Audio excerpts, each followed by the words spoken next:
starts and never ends. Tune in, lean and feel the groove. Every moment, a vibe you can't lose. It's for the culture, by the culture. Braylon got the soul to show you. Breaking it down, lifting it higher. Feel the rhythm, spark the fire.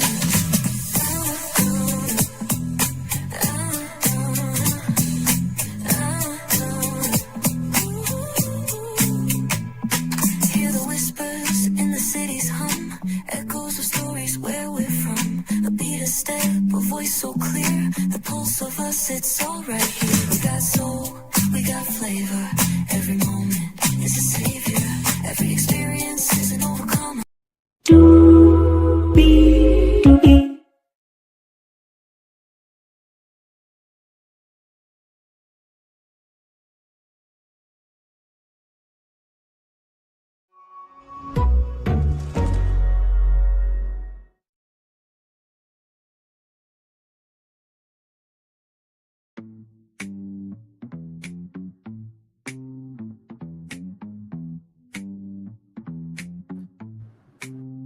Well, hello.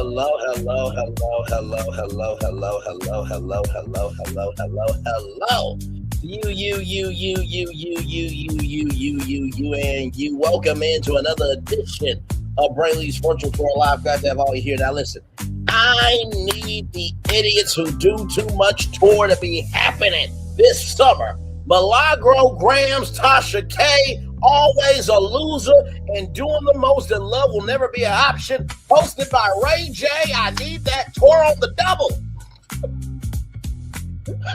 Good damn. And all y'all gotta do is go up there and make yourself look like the dumb asses that y'all are. Oh, I promise you. Nobody will show up, but I promise you.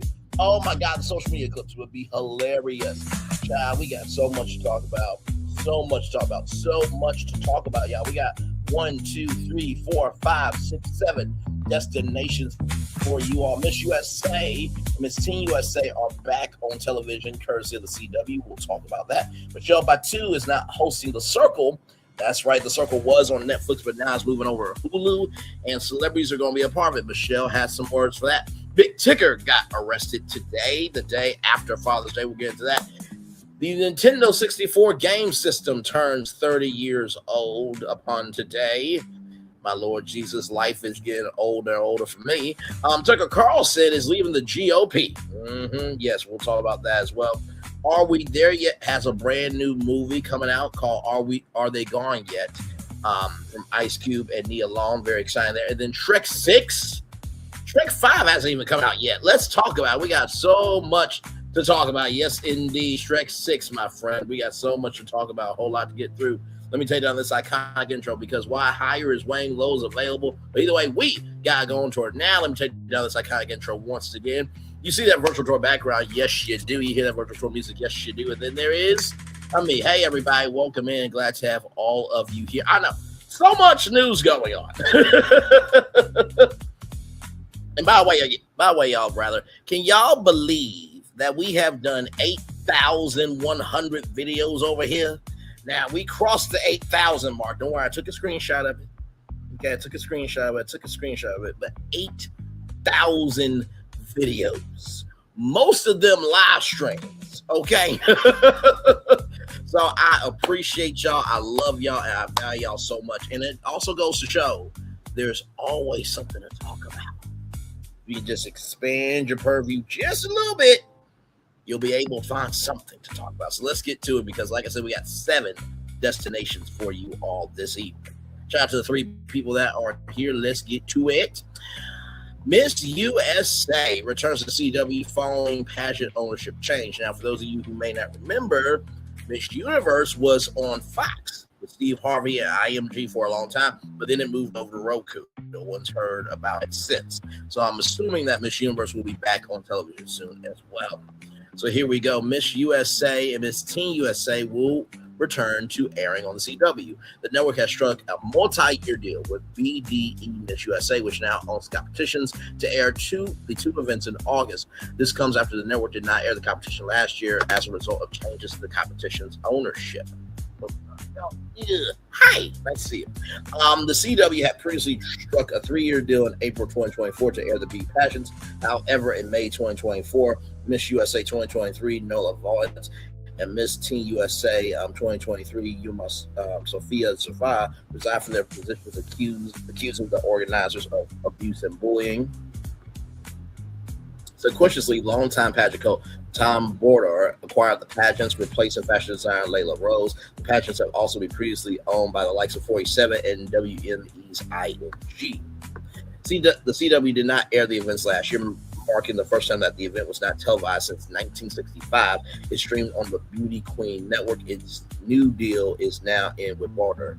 The Miss Teen USA will air on August 26th. And Miss USA with its 75th Diamond Celebration will air on August 27th. Both competitions airing live from the SIF Ballet Opera House in Miami. Let's look at that right now just to see where it's going to be. Of course, it would jump. Stand still. Be still. Be of something good. Okay, so SIF Opera House. Images. Oh, okay. This is nice. This is very nice. Okay, listen. This is very nice. Okay, listen.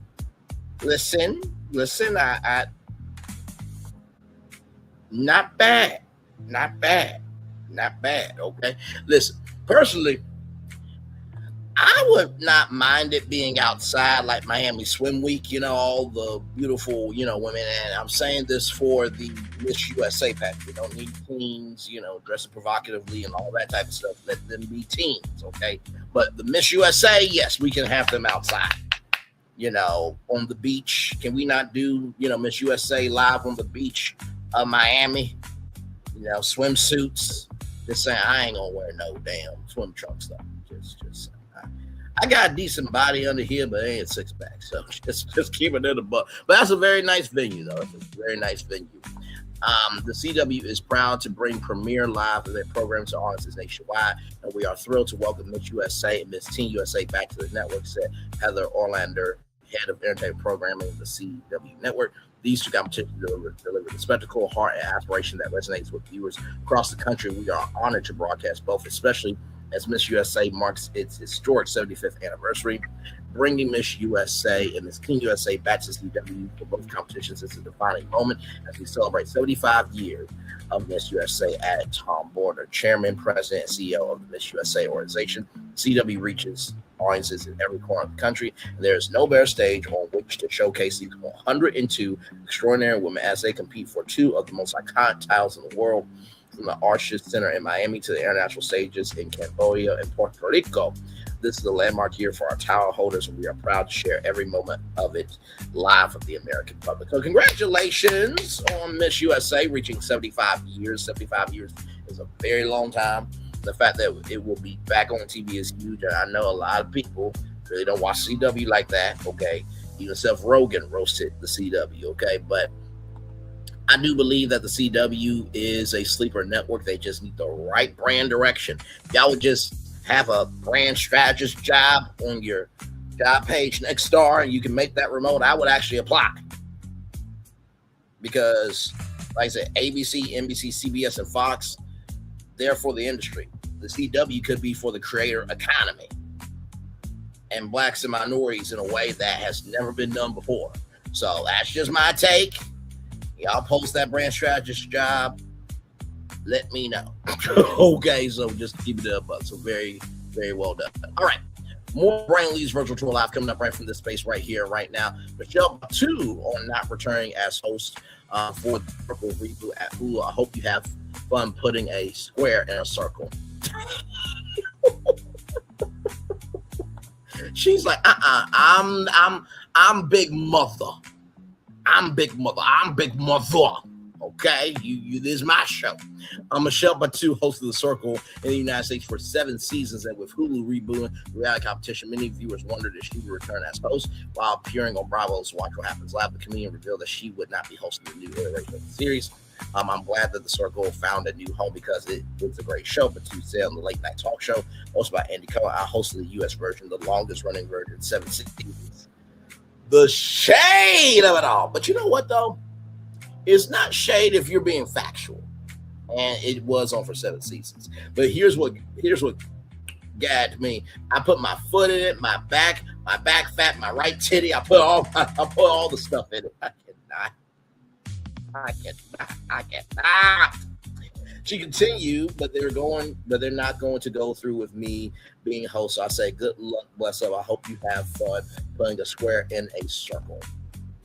The Circle, produced by Studio Lambert and Motion Content Group, premiered on Netflix in 2020 with Buteau as host. The competition featured contestants who lived in isolated separate apartments and communicated with each other through a platform called The Circle. Contestants could portray themselves as whomever they want, with the object of the game was to be the last remaining to win a cash prize. Earlier this month, Deadline reported that Hulu had ordered a new version of the format after Netflix passed on renewing it following 7 seasons. The last one premiering in 2024. The new version is being reportedly filmed in real time, with viewers having input throughout the season. Netflix also produced the show in France, Brazil, which each only lasted 1 season. In the United Kingdom, Channel 4 produced 3 seasons, with the first one airing in 2018. With Love Island's United Kingdom, Maya Jama as host. The show returned in 2019 with Emma Willis as a host for the next 2 seasons. A celebrity version of the format was produced as a special in 2021. You know what? I'm not mad at Michelle Buteau. I feel like this. If I know that show inside and out, especially when people don't get that when a show is good, I don't care if it's the first season. You know something's a hit when the culture feels it, right? And so for Michelle Buteau to host that show for 7 seasons, about 7 seasons, that's your show. You know it inside, out, backwards, forwards, all that stuff.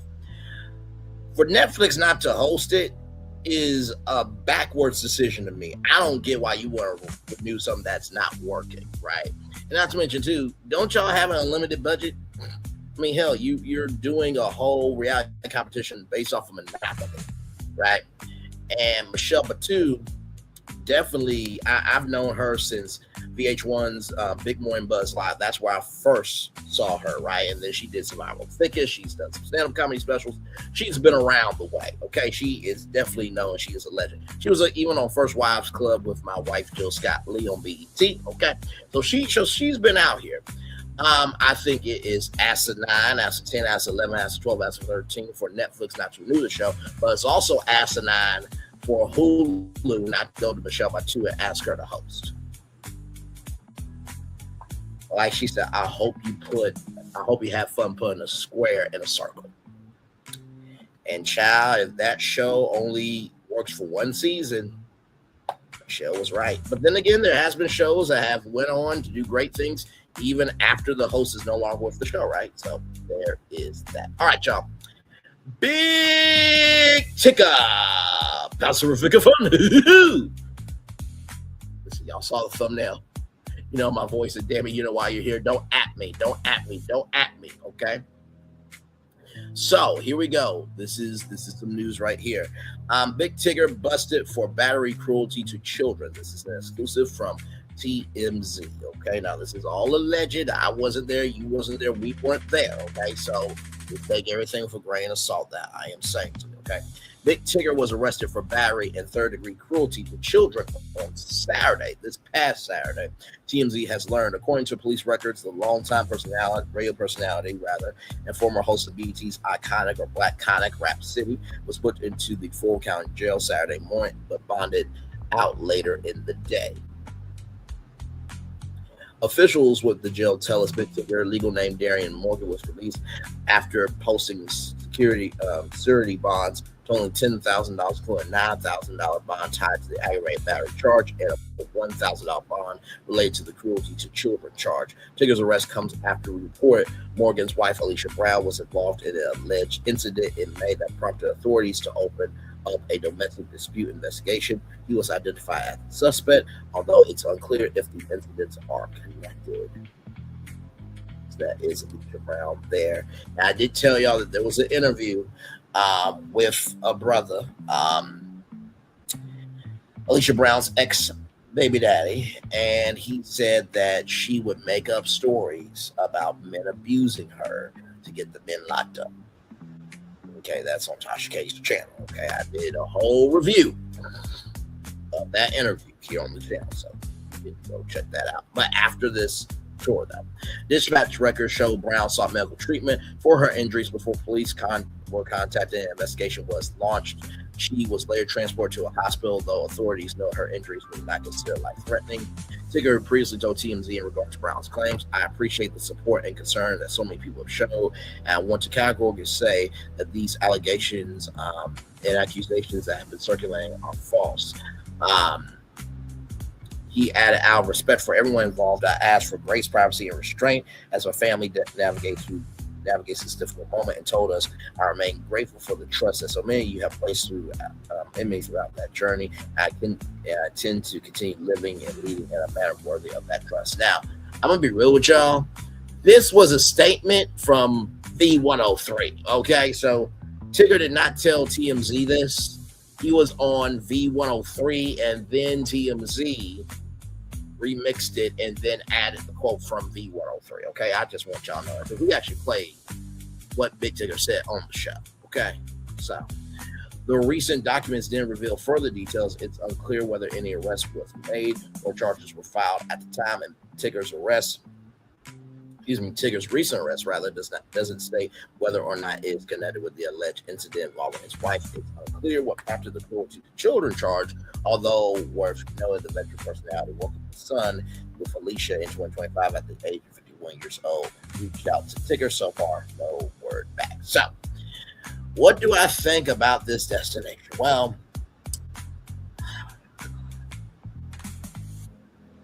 first of all, when you hear cruelty to children, right, the first thing you think of is, beating them up, right?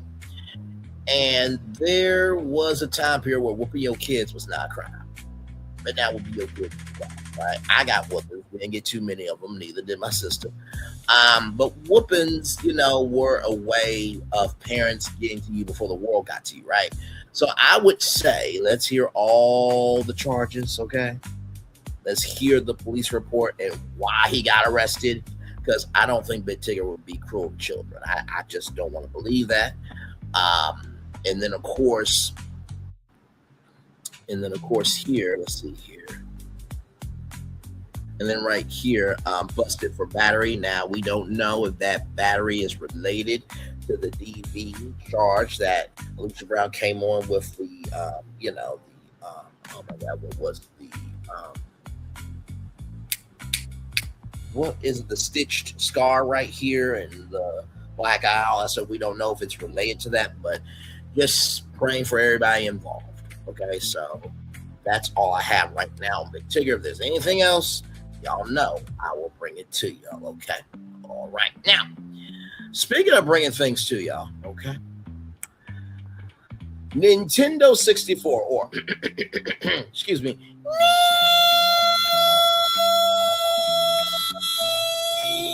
Nintendo 64. It's SMG's fault, okay? He would do that Nintendo, and then I just kept it in my brain. But Nintendo 64 turns 30 years old, and its legacy still hits different. The console that rewired the generation celebrates 30 years by way shots rolling out.com, celebrating 25 years on to the next 25. Here we go. 30 years ago today, gaming changed forever. The Nintendo 64 launched in Japan on June 23rd, 1996, introducing a generation of players to three-dimensional gaming in a way that had never been experienced before. 3 decades later, the console's influence remains deeply embedded in the culture of gaming and the memories of everyone who grew up with a gray cartridge in their hands. The Nintendo 64 did not just sell consoles, it redefined what a video game could be. How Nintendo 64 changed gaming forever. Before Nintendo 64, three-dimensional gaming was largely a promise that hardware had not yet been able to keep been able to keep. I was about to say keep up with, but had not yet been able to keep. The Nintendo 64 delivered on that promise in a way that stunned players and developers alike. Its 64-bit architecture enabled smooth, expansive 3D environments that felt generally immersive, a radical departure from the flat, sprite-based worlds that dominated the era. The console's control was equally revolutionary. The introduction of the analog thumbstick gave players precise control over movement and camera navigation in 3D space, a design decision so intuitive that became the universal standard for every controller that followed. 4 built-in controller ports made multiplayer gaming a living staple, turning the Nintendo 64 into the centerpiece of countless social gatherings. Now, I will say, of course, Diddy Kong Racing was amazing. Donkey Kong 64, Banjo-Kazooie. Of course, we all know Super Mario 64. Of course. Wait, really? You want to do this right now? Bro, okay, give me a moment, y'all. I'm sorry. Somebody wants to call in 30th anniversary of Nintendo. Okay, so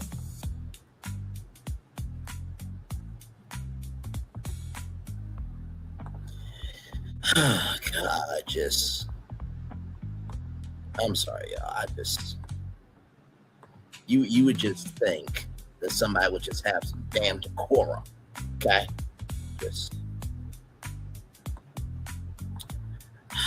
God.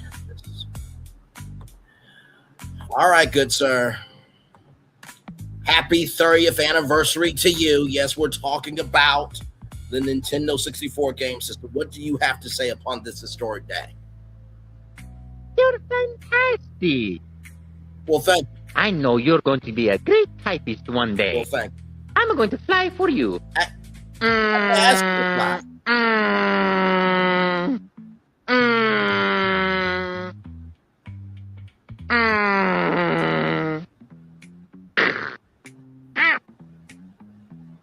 I hate my nose. Oh, look! It's a Mario's Export Express. Oh, nice computer you got here. Can I have it? No! I'm going to let you finish, though, because it is your 30th anniversary. I want to hear what else you have to say.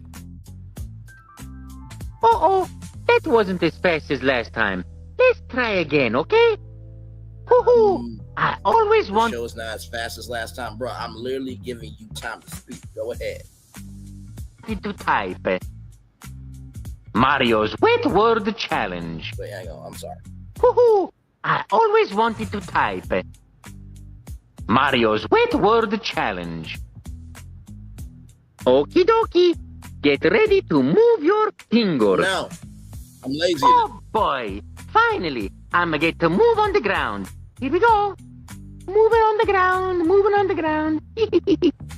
Hey, where'd everybody go? Oh, there you are. I'ma bet you can't do this. Whee! No, I would break my neck, Mario. Oh, no. I'm a-falling, and I can't get up. That is my impression of American advertising. Thank you very much. Thank you. Thank you. Hey, you got a good joke for Mario? No. Typing is fun. Try it. I don't want Hey, I got something in my eye. Can you help me get it out? No. Mario, no. Okie dokie, princess. It's your turn to type. I'm a dude. When I kiss the princess, I'm get light-headed. Can I sing a I get lightheaded from doing something else, Mario, but this is a family show. I can't talk about that. song for you? Go ahead. When the moon hits your eye like a big pizza pie, that's amore. Mm-hmm. When an eel lunges out and he takes a bite of your snout, that's amore. Get it? Amore eel? You think you're funny? I said it funny. No, you did not say anything funny. Hey, I wonder if there's a hidden treasure down there. Hey, Luigi, That's for the BD. it's time for you to type. Have you seen Luigi? No. Hello there. Are you ready to type? No. Good. Then let's go. Ooh, you're getting faster. Keep it up. Hey, who's that behind you? Made you look. Screw you. That was great. Want to try again? No! Why you keep asking the That was same question? fantastic. See you next time. Okay, bye-bye. Bye, Mario. Could you just be normal? Peekaboo. Why? Oh, you're doing I great. thought you were gonna go. Look, I don't got no tonsils. Ah. I- Oh, boy, look at that keyboard. I bet you're going to learn how to type on it. Say, I'm hungry. Have you got any food? No. Guess what time it is? What time? It's time for you to type. No, Let's it's not. do this. No. Okie dokie. Now we go to the advanced level. Watch out for falling rocks. Scary. Oh, hello. It's me, Mario. Yes, and we I know who want you to are. thank you for choosing Mario Teaches a Typing. I didn't choose this. I know you're going to be a great typist. Well, thank you, Mario, for... Welcome to the intermediate level. You're going to be typing whole words now. Woohoo! Wow. Okie dokie. All words? Begin typing now. No. Hey, that was pretty good. But I know you can do even better. How? You don't know me. Look, I'm a video game. Boom. Boom, boom. Oh, now you're gonna be the Boom, palm boom, game, really? boom. Okay. All right. Thank you very much. Thank you. Thank No you. one said you're welcome. Hey, what are you doing upside down anyway? What's the matter for you? Oh, wait a minute. Would you? Oh, it's me. Sorry. Hmm. Have you seen the princess? No. Princess! Hey, I'm thirsty. You got something to drink? No! God! Oh, boy. That was a tough lesson. But I bet if we do it again, it's gonna be easier. No! Oh, that's the file menu. You have a nice place here. Yeah, Oh, this I all can right. swim very fast when someone is chasing me. I'm not chasing you, Mario. Mario's Smash and Dash. Hey, that... Mario. No! No, you treat the princess with respect. You don't smash and dash her. It's a family show. Stop was that. pretty good. Let's see if we can go even faster next lesson, eh? Uh-oh, that wasn't quite as fast as the last time. You were Are your distracted. fingers getting tired? Mine would be by now. If I had any. Oh, you funny. Hey, are you ready to Mario size? Okie dokie. You do just like Mario, okay? 1. No. Very good. 2. No, I'm not doing it. And 3. No. Oh, sorry. That's hard for you, but easy for me. You know why? I ain't got nobody. Get it? Nobody? Whee! Okay, that was Hey, easy, Mario. don't leave me all alone. Hey, I'm gonna have where to is get back to everybody? my show. Come back. Ooh, Mario's Tunnel of Doom. Very scary. My nose feels funny against this screen. I'ma look better when I'm standing still. Uh-oh, we slipped a little bit. Now let's get back in there and try real hard to get better, eh? I didn't. That's the slip. lessons menu. She grips very hard. If you're ready, go for it. I go for it all Oh, the time. boy. That makes me so happy, I'm lightheaded. Whee! Okie dokie, let's do the next lesson. Okie dokie, I'm ready to run. Oh, there's the student menu. Welcome to the outside world. You're going to be typing 1 letter at a time. I know you can do it. Hey, anybody got a diving board? You're fantastic. Thank you, Mario. Thank you so much for your commentary on the 30th anniversary video game system. Now I'm 1 year older than. Okay. let's just get back to this. Okay. All right. So, since Mario has talked in our show, let's talk about the games that had defined a generation, shall we? The Nintendo 64 launched alongside Super Mario 64, a game that single-handedly established the template for 3D platforms. Its open-world design, responsive controls, and sense of exploration set a standard that developers spent years trying to match. What followed was one of the most celebrated software libraries in gaming history. Legend of Zelda Ocarina of Time. Yes, I remember that game very well. Is regarded as one of the most greatest games ever made, including cinematic storytelling, puzzle design that influenced the entire genre. GoldenEye 007, yes, for sure, practically invented the console first-person shooter, giving rise to a multiplayer format that dominated gaming culture for over a decade. Mario Kart 64, of course, Smash Brothers. Let's not forget Mario Party. Okay, that was huge too. Donkey Kong 64 and Donkey Kong 64 rather each left their own lasting marks on the medium. The library totaled just 388 games from mods by any measure, yet the quality concentrated within that catalog is difficult to match across any genre of gaming. Why does the Nintendo 64 still resonate 30 years later? Nostalgia alone does not explain Nintendo 64's enduring grip on popular culture. The console arrived at a precise moment when gaming was expanding its audience beyond dedicated hobbyists and reaching into mainstream households. For millions of people, the Nintendo 64 was their first experience with immersive gaming, the machine that made them fall in love with the medium. That first experience carries weight. The console's anniversary has sparked widespread conversation online, with players sharing memories of the games that shaped their childhoods and debating which titles from the Nintendo 64 library hold up best 3 decades later. Nintendo has revisited the Nintendo 64 catalog through its Switch Online expansion pack, making a selection of classic titles available to modern subscribers.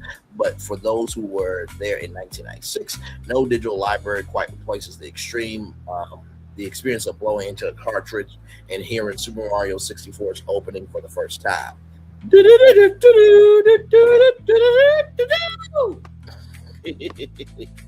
What comes next for Nintendo's legacy? The Nintendo 64's 30th anniversary arrives at a moment when Nintendo itself is navigating a major transition. The Nintendo Switch 2 launched earlier this year, carrying the weight of one of the most successful console lineages in history. Whether it can match the cultural impact of the Nintendo 64 remains open question, but the standard it is being measured against has never been higher.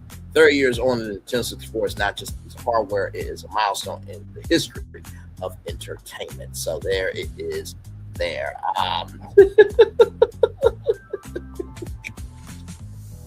You never know who's going to show up on Brainley's virtual tour live. You just never know. Let's see if Olive Garden's food smells Italian to him. Oh my God. Mario Vision 3D, yes. He just wanted to be something to drinky, be a kind house guest, right? He showed up on my show. Everybody knows when I'm live normally, okay? I'm worried about him. He has to blink all this time. I know. But no, congratulations to the Nintendo 64. One of the best gaming consoles of all time. I think what the Nintendo 64 did, it has showcased where we are now with everybody trying to be a game collector. I mean, you think about e-gaming, right? E-gaming technically was you playing Super Mario 64 with your friends and talking Smash. I was about to say talking ish, but talking Smash to your friends and stuff like that. And not to mention too, like what the Nintendo 64 did is why E3 became a thing, because it's like, wait, Nintendo is announcing stuff like this. We need to have a convention. That's why E3 needs to come back. Summer's Game Fest is just a replacement for E3. Just know that. Okay? All right? Just know that. Just know that. Just know that. Okay? All right. So, with that being said, let's continue on because we do have more. Ladies and gentlemen, we're not done. Oh, no, we're not done yet. Saw this from the rap.com rather. Tucker Carlson rallies against treasonous, and moral force administration and fiery exit from the GOP. Child, for Tucker Carlson to leave, you know, something has went wrong.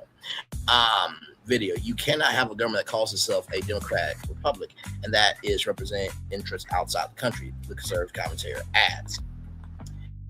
Tucker Carlson blasted the 47 administration as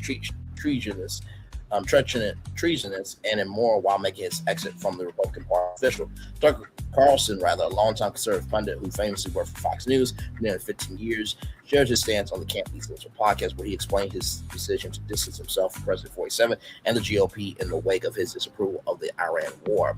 When asked about his view on the political climate heading to the midterm elections, Carlson made it crystal clear that he would not be supporting the Republican Party under 47.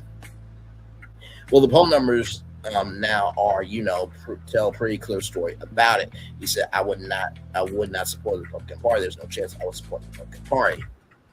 As Carlson went on, he clarified that he wasn't going to support the Democratic Party either, and I don't know what I'm going to do. At this point, how could I or any American voter support a political party that's not loyal to the United States, that puts the interests of a foreign country above those of its own citizens? It's impossible to vote for people like that. He continued, and I'm not going to.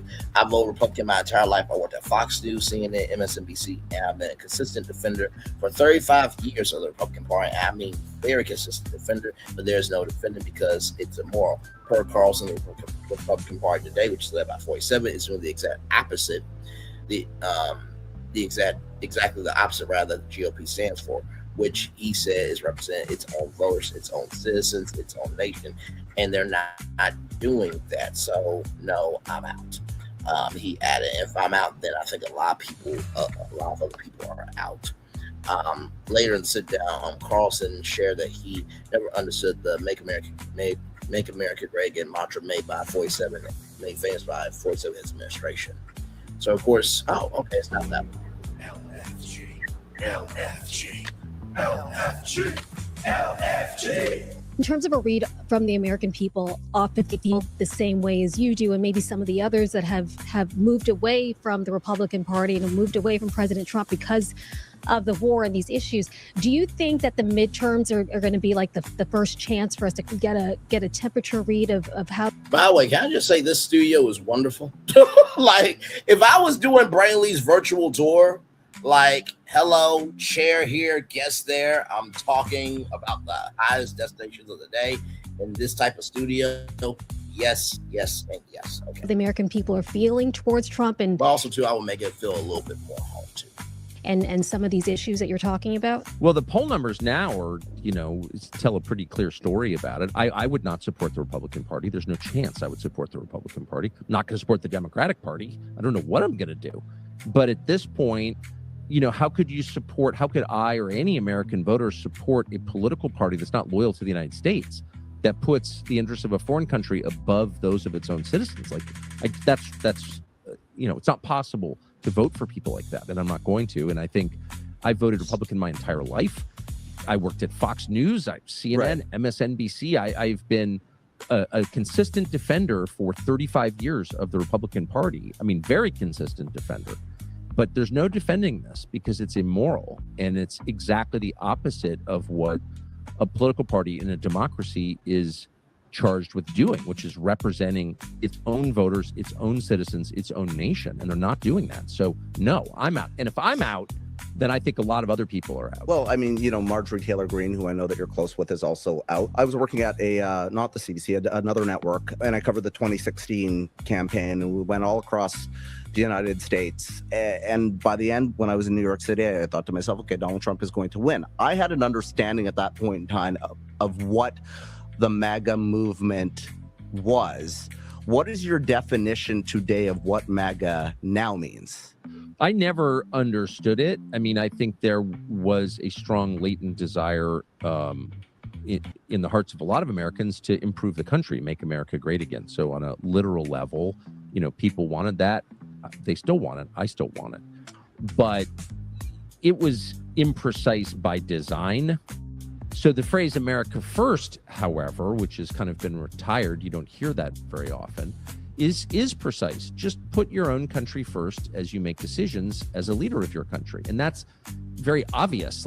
It's hard to imagine that any leader would use any other standard to make decisions. Of course, just like a father makes decisions, what's best for my family. a leader has to make decisions on the same basis. But they don't use that anymore because, of course, they're making decisions on the basis of other criteria. What's best for this company? What's best for Israel? What's best for our donors? I mean, I just want to say again, that's unacceptable. That's not just like they're off in the wrong direction. Like, that is unacceptable. That's treasonous. It's immoral. It can't continue. You can't have a government that calls itself democratic, a democratic republic in our case, that is representing interests outside the country. If you like this episode and want to see more, don't forget to like and subscribe. Thanks for listening and watching, and we'll see you again next time. Okay, I love those two hosts. I don't know if they're a couple, but they definitely look cute together. I will definitely say that. And by the way, they're adding sauce to it, just said what a lot of people are thinking. I think there was a strong latent desire in the hearts of a lot of Americans to improve the country, make America great again. He said, so on a little literal level, people want that. They still want that. I still want that. But it was imprecise by design. Carlson defended that at the old slogan, America First, was a precise one to consider, and just put your own country first as you make decisions as a leader of your own country. And that's very obvious. Like, it's hard to imagine that any leader would use any other standard to make decisions. He said, of course, just like a father makes decisions, what's best for my family, a leader has to make decisions on the same basis. However, Carlson claimed this slogan has been retired because the current leaders, EU 47 administration, are allegedly making decisions on the basis of the criteria. What's best for this company, what's best for Israel, what's best for our donors. He added, I just want to say, again, that's unacceptable. That's not just like they're off in the wrong direction. That is unacceptable. Rather, that's treasonous. It's immoral. It can't continue. You can't have a government that calls itself a democratic republic, in our case, as representing interests outside the country. Watch Carlson's commentary in the video above. So, what do I think about this? I don't think that he's wrong. It's sad that we are here. That it is taking people leaving. Yes, you would just have to add something to virtual torify it. I love that. But no, it's sad that we're here, right? I think everybody just said, y'all, we don't need to vote for them. We already had round one. We don't need round two. And the rest of the country voted for him. And now we're here. There are literally 47 supporters that said he does not get the country. He does not get how poor we are this and third, but yet they voted for him. So in 2028, we got the chance for the presidency, and midterms are coming up. So flip the Senate, flip the House, flip the Senate, flip the Senate, flip the House of Representatives blue, and then let's get the presidency and fix this country. It's going to take a lot of work. Now, sadly, David Ellison will still own Paramount, so that's going to be a hellhole for a lifetime. But hey, listen, stranger things have happened. Okay, so listen. But I agree with Tucker, but damn it, bruh, it took you way too long to get here. It should have been from the beginning. Now, moving on, let's talk about this from Deadline.com. Ice Cube and Nia Long are reuniting for a third. Are we there yet? Are they gone yet? In the works at Skydance Sports, which, wouldn't that be through Paramount Pictures? Why are you doing it with Paramount, with Skydance Sports? But okay, here we go. Exclusive, after 20 years, Nick and Suzanne are back for another ride in the third film in the Are We Yet franchise. Ice Cube and Nia Long reuniting for Are They Gone Yet, which is currently in early development after being acquired by Skydance Sports 2 decades after the pair starred alongside each other with Are We There Yet 2005 and Are We Done Yet in 2007. And the latest installment of the comedy franchise, written by Chris Hazard and Nick and Mike Fontana, Nick faces his biggest challenge yet: grandkids. We built something special with this franchise. Audiences grew up with Nick Persons, and now Nick's got grandkids. Time flies, says Ice Cube, partnering with Skydance to bring the story to new generations. Exactly the move Cube Vision was built for, and I'm excited for the new partnership, rather. The first movie, Bachelor Nick, Ice Cube has to adjust his lifestyle for his crush, Suzanne Nia Long, when he transports her kids, Lindsay, Aisha Allen, and Kevin Phillip Daniel Boulder, to their grandmother's house in his prized Lincoln Navigator. The sequel sees a family moving to the suburbs as they clashes with a contractor, Chuck John G. McGinley. And I hope that the kids are back. I really, really do. I really hope they're back. With the 3 movies grossing more than $156 million worldwide, CBS adapted Are We There Yet into a sitcom which starred Terry Crews and Essence Atkins, running for 3 seasons from 2010 to 2013. Are They Gone Yet? Rather, is produced by Broken Road Cube Vision. With producers Ice Cube, Todd Garner, and Jeff Kopowitz. Executive producers are Ben Hertzowitz and Lauren Genoway. Ice Cube is represented by United Talent Agency, and Johnson, Shapiro, Schwett, and Cole. Todd Garner is represented by Patrick Kapp at Goodman, Jinwo, Gesterman, Smithson, and Christopher LLP. So let's see here. Milking 2 movies into 3 seasons shows no joke the upcoming movie will be fine. Absolutely. Like I said, I really enjoyed the Are We There Yet movie franchise, and I am excited to see it again. And Nia Long, Black Ain't Crackin', Ice Cube is still Ice Cube, and child. If other movies can come back, why can't this one? So I'm excited to see it. I hope the kids are in it.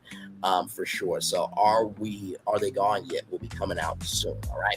Speaking of movies, your final destination for this evening, Shrek 6, child. Okay, from CoreCuttersNews.com. Shrek 6 officially in the works. All in the legend. Okay.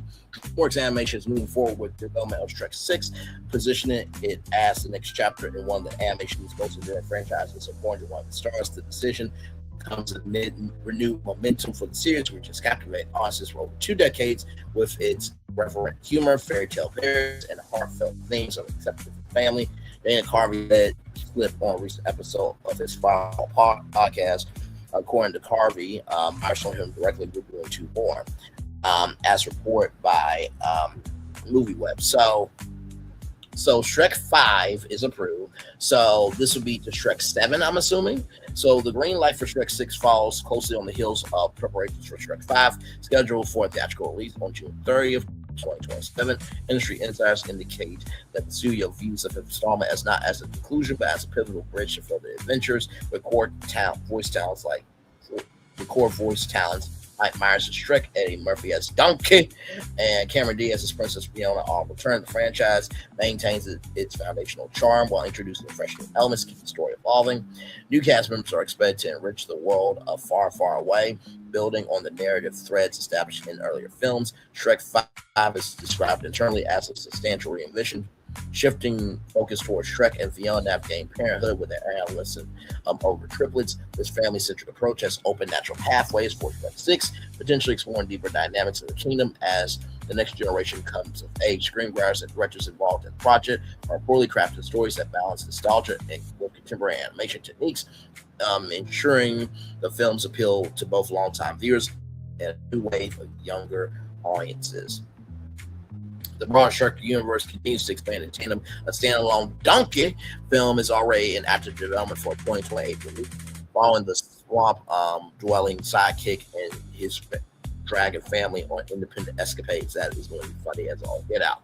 This spinoff joins the successful Puss in Boots entry, featuring DreamWorks' strategy of leveraging popular characters for multi-film storytelling. The original Shrek films have collectively grossed nearly $4 billion worldwide, underscoring the commercial viability that supports such ambitious planning.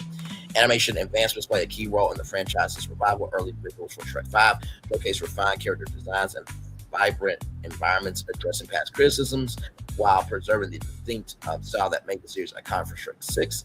Expectations are high for even greater technical achievements, including seamless integration for humor, action, and emotional depth. The timing of these developments reflects a strategic push by DreamWorks and parent company Universal to capitalize on the cultural staying power of Shrek, from internet memes to theme park attractions. The Green Ogre remains a pop cultural phenomenon. Shrek 6 promises more layered storytelling, epic journeys through enchanted lands, and the signature wit that turned a simple fairy tale on its head. As production ramps up, anticipation for what lies ahead and Far, Far Away, the confirmation of Shrek 6 signals a bright future filled with swamp-dwelling antics, unlikely friendships, and triumphant happily ever after.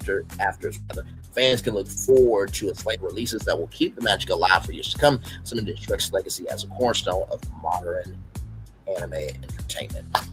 So, I've been saying for a while, if you look at, and by the way, I know the news on Universal Kids Resort, they're saying that it's not Universal quality. One article that looked like a kid's prison. I have seen the comments, and I will just say this, right? I do think that some of the concept art should be better. Like, there's like a water ride. That should be blue water, okay? And also, too, the trees got growing, this, that, and third. But also, too, it's Texas. The colors should be bright, bright, bright, bright, bright. I mean, hell, it honestly, to tell you the truth, if you wanted to, you should have kids, hey, take this paint can and splat down the ground so that way kids can actually splat, the pavement, and then Universal does everything else. So I'm sure they are going to upgrade. They're not just going to leave it like that. But the reason why I bring up Universal and the parks is because if you guys remember when we went over to Singapore, virtually there's a Shrek land, and there is the Far, Far Away Castle recreated. We can go inside and watch Shrek 4D. So, depending on the success of Shrek 5, mark my right now, Epic Universe has plots. There could be a Shrek land inside Epic Universe. Believe me, you. And let's not forget DreamWorks Land, where they already have Shrek Swamp, where you can slide through this swamp in a slide form, right? So I think Shrek could definitely be one of the parks.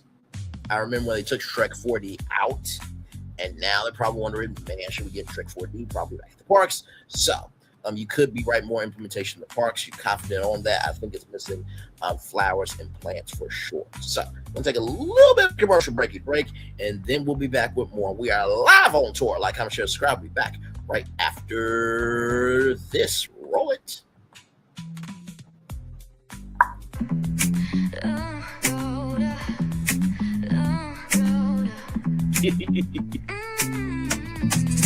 Lights go low, the city goes high. Stories untold under moonlit skies. Brave lonely, got the vibe, got the flow for the culture. Yeah, you already know.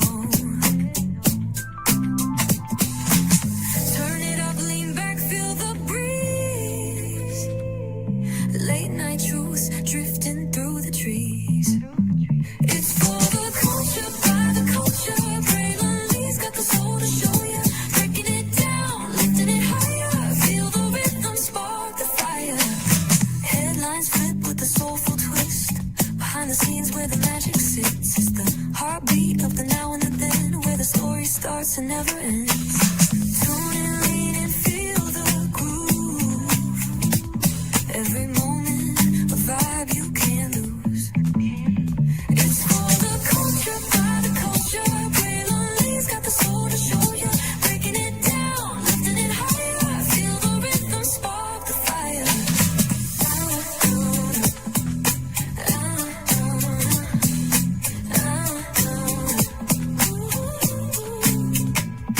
Hear the whispers in the city's hum. Echoes of stories where we're from. A beat, a step, a voice so clear. The pulse of us, it's all right here. We got soul, we got flavor. Every moment is a savior. Every experience is an overcomer. Turn it up, feel the glow, let the rhythm flow. Spotlight shining, we in the zone. This is the place where the culture's grown. Stories untold, now they're coming alive. Braylonly got the vibe tonight. One thing to know and two things for sure. Higher is waiting and lower is available. But either way, we gotta go on tour. It's Braylonly's virtual tour, where the culture makes its move. Feel the love, feel the truth. This is us, this is you. From the unknown, the unembraced and more. This show, this brand and the possibilities of what can be is all here for you. I'm just a kid from the rock, trying to be a rock for people, trying to make it best they can to become. Being moved as a creator of power, to lift up all of us, not just a selective few.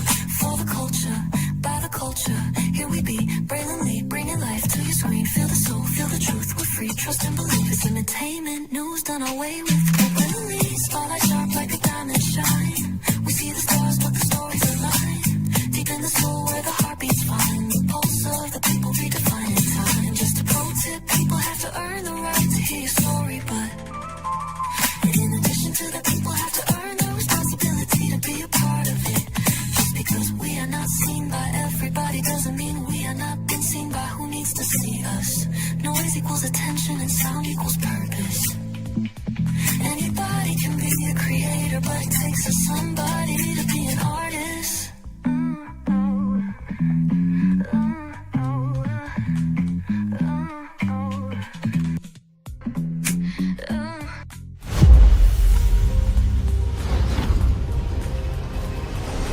Beyond this gate, find gardens green and epic worlds to fill your dreams.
There's really no secret about our approach. We keep moving forward. With the hope that it will be a source of joy and inspiration to all the world. In Disney's 102-year history, there have been many defining moments and countless achievements. Today, we celebrate another thrilling moment, the creation of a spectacular new Disney theme park resort coming to Abu Dhabi.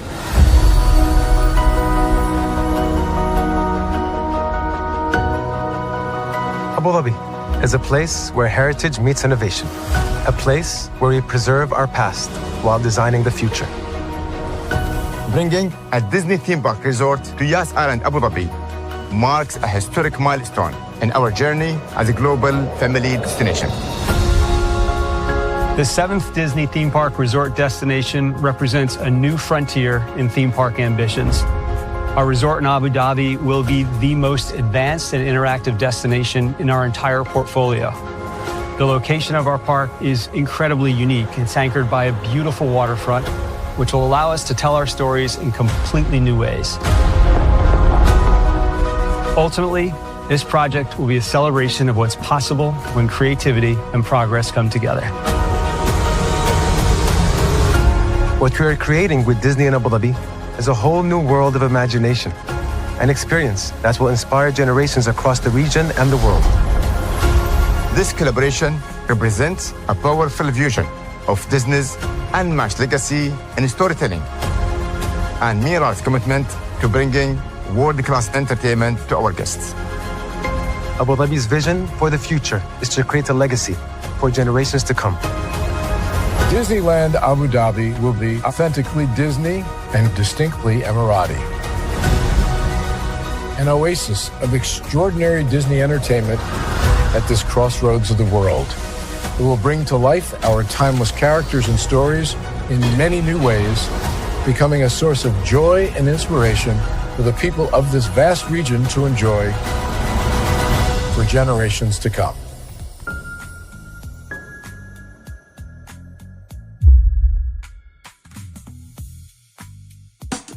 Caesar.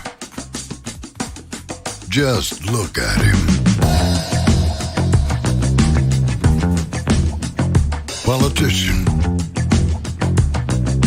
General. Author. Ruler. Man.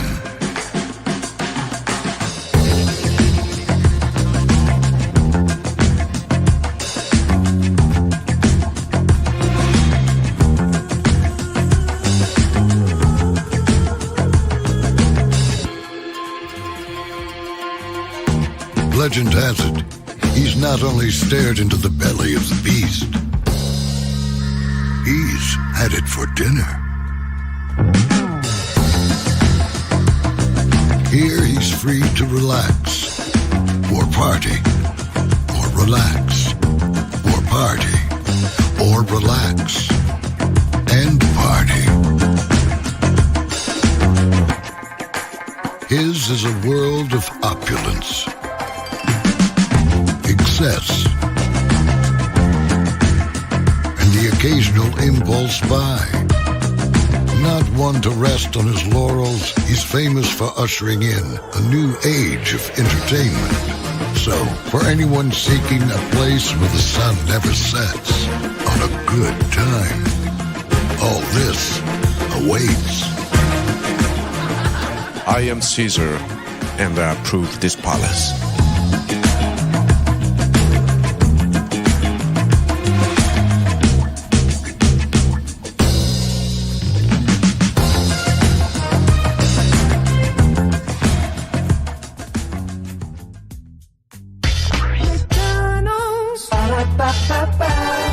I'm loving it.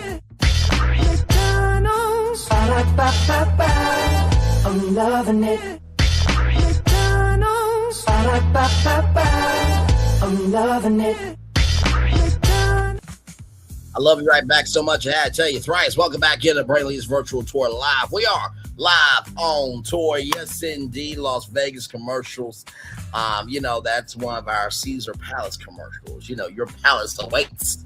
Every time Caesar says that, I'm like, oh, you talking about this palace over here awaits for the people of culture, media, everything in between for the people. That's what we do over here. Glad to do it for all of you. I'm going to turn on my camera now because we have done the whole show for over an hour. Yes, we have. I didn't know if there would be a tour today because I always want to make sure if I'm doing a tour, there are destinations in there for everybody. And I'm thankful that the tour came out as good as it did today. I think the big news was the fact that Big Tigger got arrested. that is actually relevant because we have been following the big Tigger story. But also, too, Miss USA coming back to television, and Michelle Buteau, telling Netflix and Hulu to, square themselves, you know what I mean? The Nintendo 64 turning 30 years old today is a huge celebration. The Tucker Carlson leaving the GOP completely, which, if he leaving, things are bad.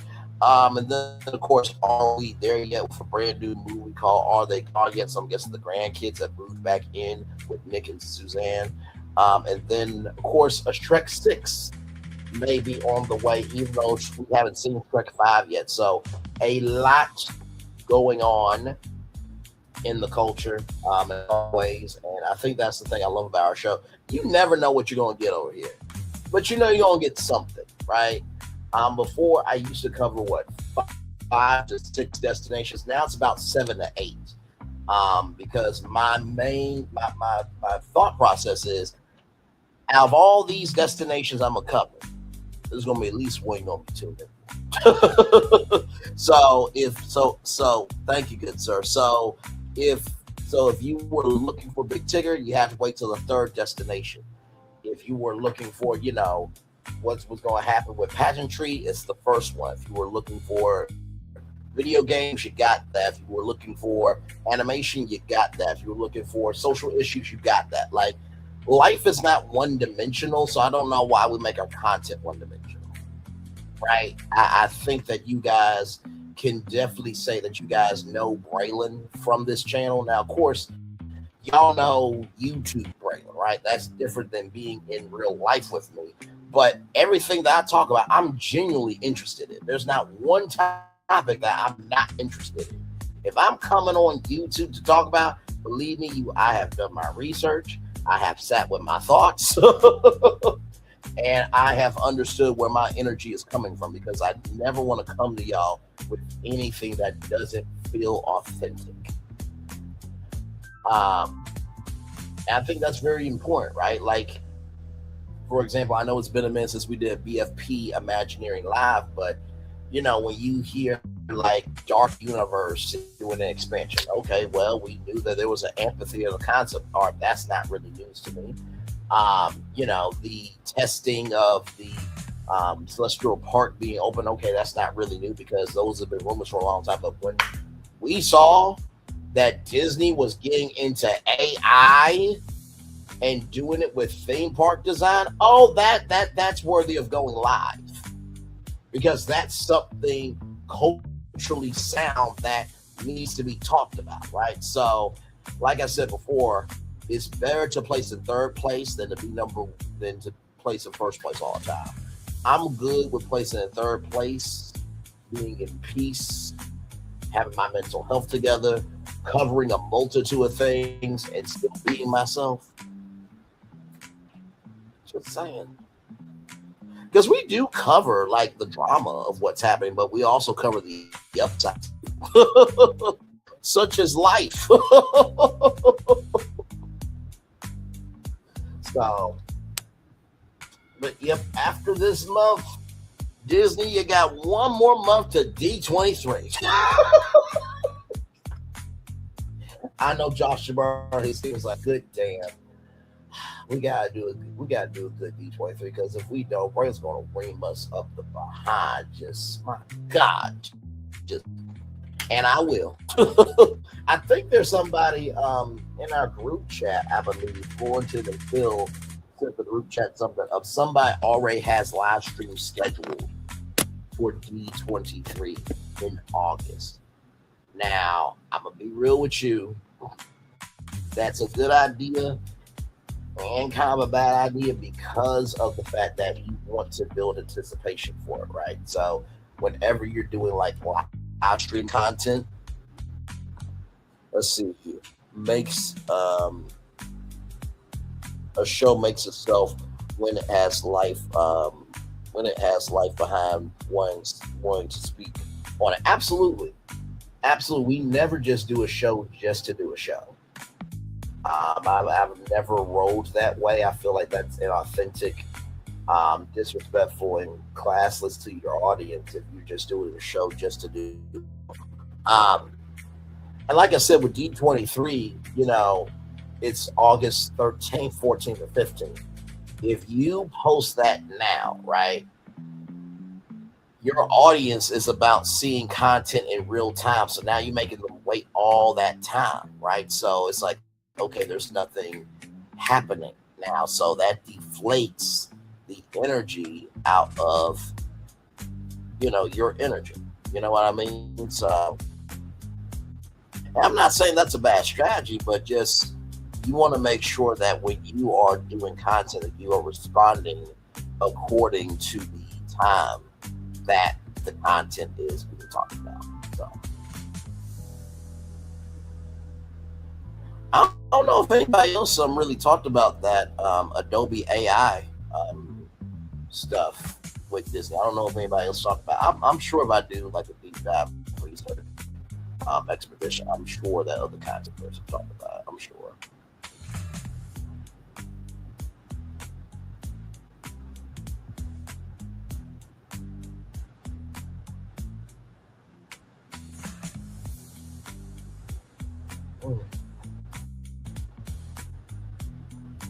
By the way, I'm very proud of Phil and Fortune. They have been stepping out on faith, doing some content on their own.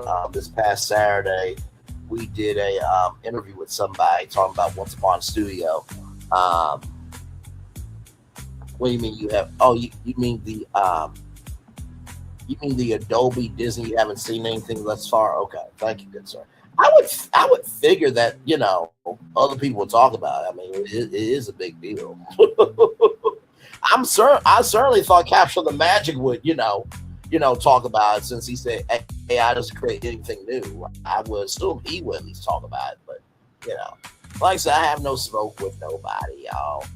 If anything, I have smoke over the perspective that somebody gives, but that doesn't mean that I hate that individual. I think two things can be true. You can have smoke for perspective, but that doesn't mean that you hate an individual.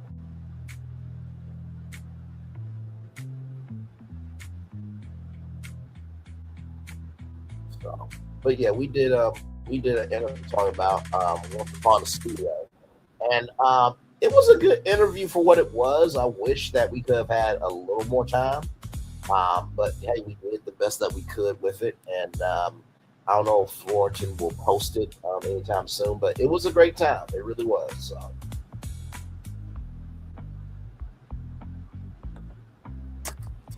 Yes, Matthew episode Al was great for us, BFP, having with something we love to talk about, especially Brain with Disney animation, both another genius. Oh, absolutely.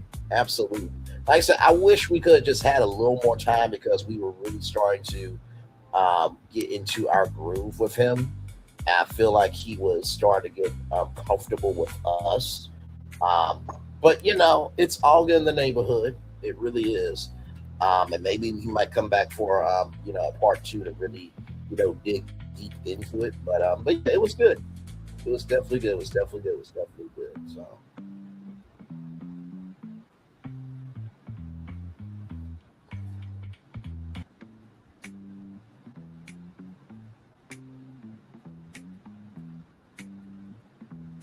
And I will say this too, right? If you are going to be a content creator, the best piece of advice that I could give you is something I learned from a Johnny Carson documentary.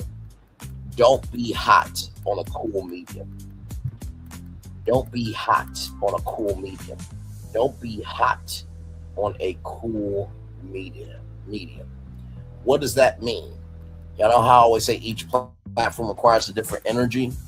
The energy that you guys get on Brainley's Virtual Tour Live would not be the same energy that you guys got if I got one of my NBC shows picked up by NBC, right? The energy that would be on an NBC or Rosal show would not be the same with BFP Imagineering. The way I am by myself is not the way that I am in a group.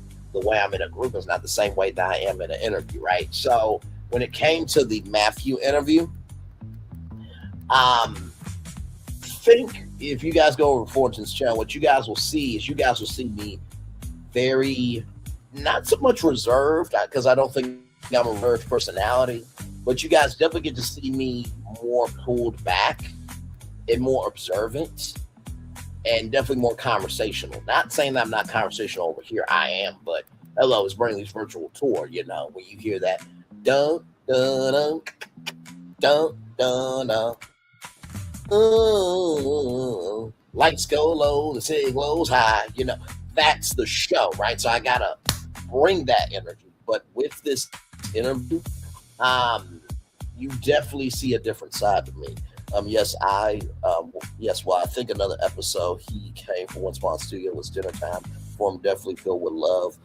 Him again to talk things. I was fine, but I kind of stumbled. It's all good. I suppose I didn't expect to be an interviewer. And listen, it's all good. I think that sometimes, because like I said, I learned how to do a set of interview questions, right? I knew what forward questions were and all that type of stuff. There's different types of questions that you can ask in an interview, but I think the best interviewers are the ones that are the most present, that are the most in tune, and that they are the most observant. And he watched, and we're just talking now at this point, y'all. Florton watched the short before the interview. I did not, because I wanted to come in as a voice of, okay, let's talk about this from the standpoint of, okay, this is what it is. Not adding any sauce to it, but just having a genuine, honest conversation, right? I think that perspective works out well. So if you want to be an interviewer, if you want to have a career as an interviewer, you don't have to have a list of questions right all the time, right? Now, depending on the interview, yes, you need a list of questions. If you're going to sit down with a convicted felon, it's important for you to have your questions from A to Z, right? But if you are talking to an animator, if you are talking to, if you're talking to an inventor, right? Lean into the energy of your interviewee, right? If your interviewee is a scientist or an inventor, guess what? Yes, they're smart, but also too, they have to have somewhat of a fun personality. Lean into that. If they're an animator, lean into that. If they are a florist, lean into your curiosity of, what gardening means to you. I think a lot of times we forget that our curiosity is our greatest tool. I mean, this whole channel is built off of curiosity, for God's sakes. I mean, sincerely.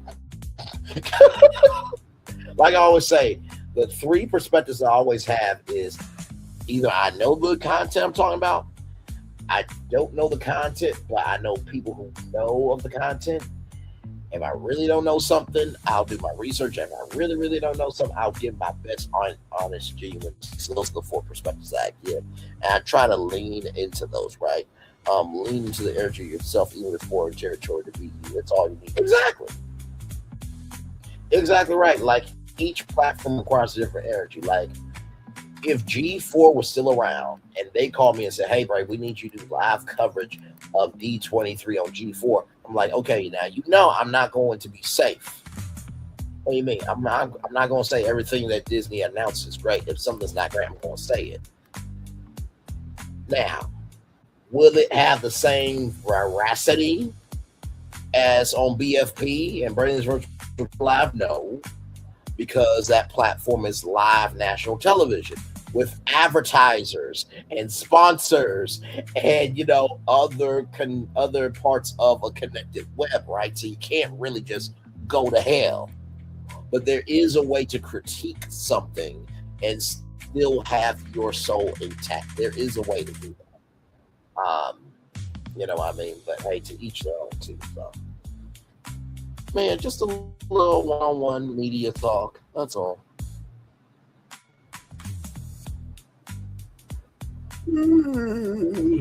Excuse me, sorry.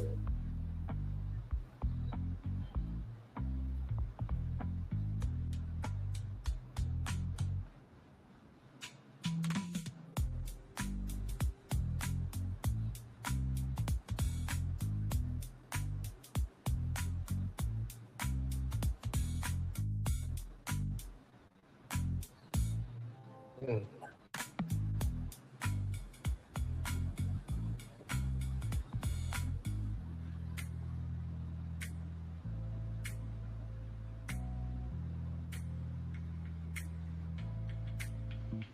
we're just chilling.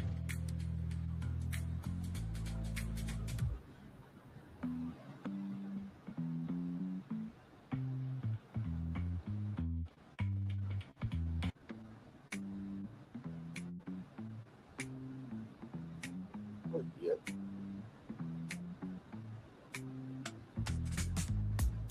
Hey, two people, we are just chillaxing here. Glad to have you here. We talked about all those things on the thumbnail. So if you got any questions about any of those destinations, please feel free to ask your question. I will answer it to the best of my ability. We are just chillaxing.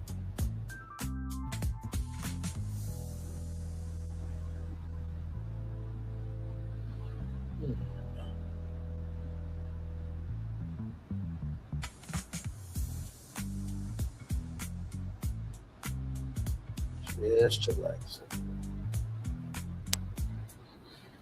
Like I said, I had a good weekend with Juneteenth on Friday and then Father's Day on Sunday. And by the way, if you forgot Father's Day, it's Father's Day week.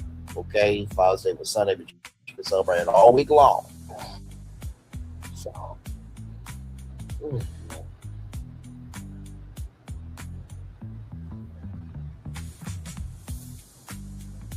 yeah, just chillax. I think I'll probably end the show at maybe 1 hour, 25 minutes. We'll see.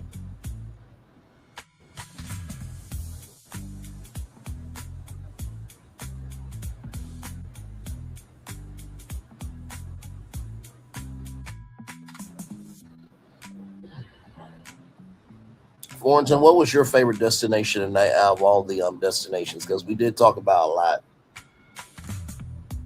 And to the second person that's here, you feel free to chime in too. I don't bite.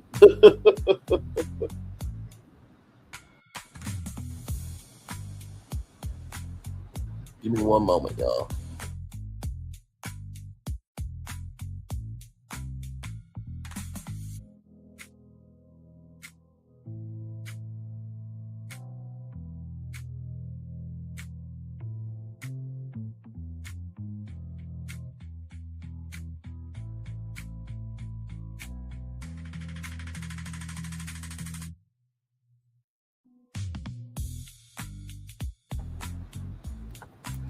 Absolutely. I think next time Matthew will be able to pitch in on something, perhaps something BFP has done, or you never know if he has ideas or better solutions. Oh, absolutely. Absolutely. No, I never want to, doubt at any time, if somebody, has an idea. The main thing for me when it comes to BFP, I was curious for Shrek 6. I liked the Nintendo stuff. It was fun. Everything was great. Thank you. And you know what? Here's the thing. Like, if people are wondering, like, how do you know, like, what meme to bring up or what thing to add to the show, it has to make sense to the segment, right? So, did you really think on the 30th anniversary I wasn't going to bring Mario into the conversation somehow? But I had to make sure that I brought him in a way that not only looked natural, but it made the segment even funnier.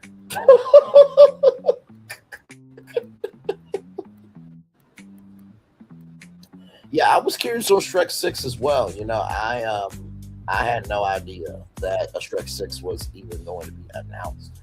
I'm just like, can we see 5 first and then decide if we should have a Shrek 6? Because Toy Story has already Toy Story 5, okay? Do we need a Toy Story 10? No, we don't. Do we need a Shrek 10? No, we don't.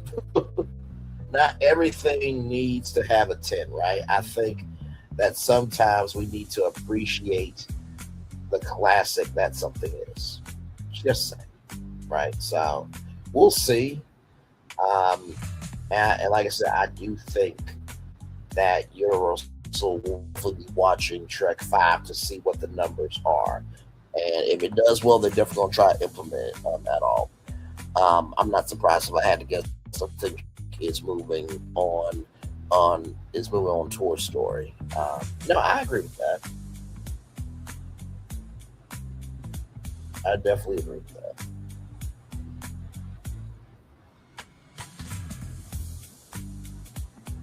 I think the biggest thing is you don't want you want to make sure that the characters in those stories are still respected. You don't want to be a franchise like, oh my God, here these guys go again. It's Ice Age is going far enough every sequel, but hot subject each time.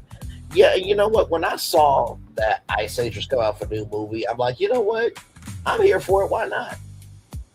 Ice Age is still beloved, and not to mention we get to hear Queen Latifah again as Ellie. So when Queen Latifah was added, it did something to the franchise. So, and hopefully, if Disney is smart, which they are creativity right now, as they've been for a long time, but if they're smart, they will try to figure out how to add Ice Age to the animal kingdom like we did. Now, of course, it won't be to the level of amazingness that we did it, because we actually give a damn about Disney. But yeah.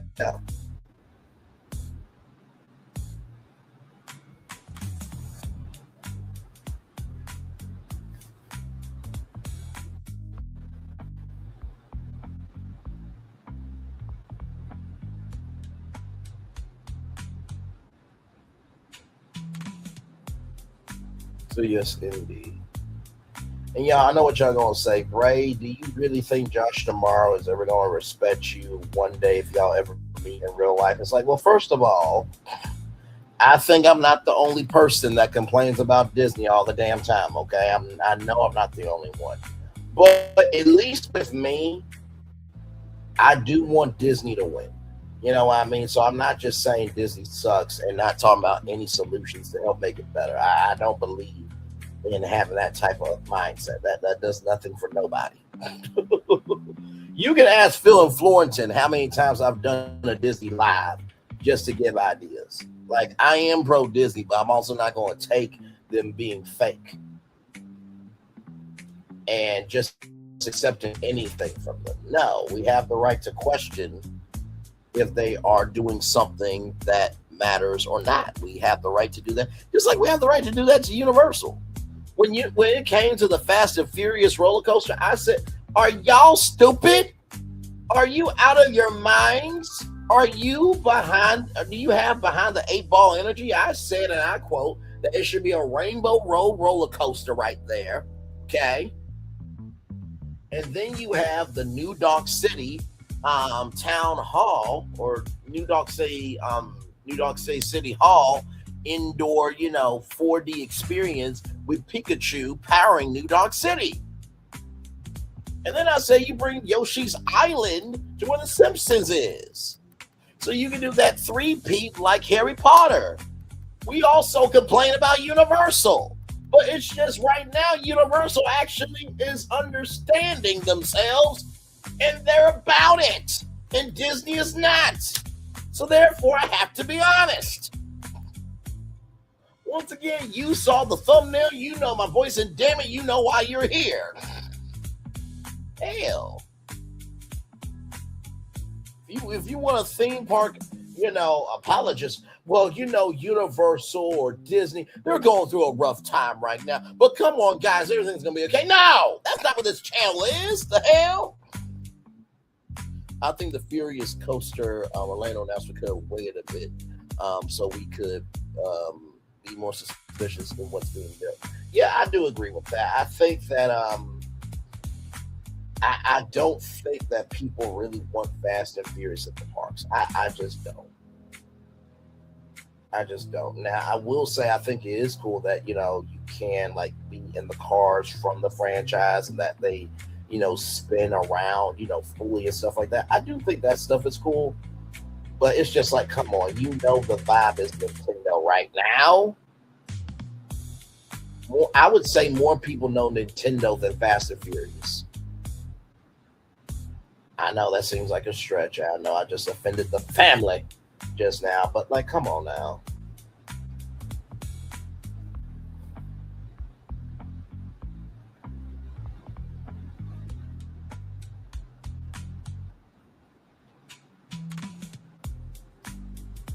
I know I said we ended at 1 hour 25 minutes, but we're just chilling, y'all. I'm having a good time with y'all.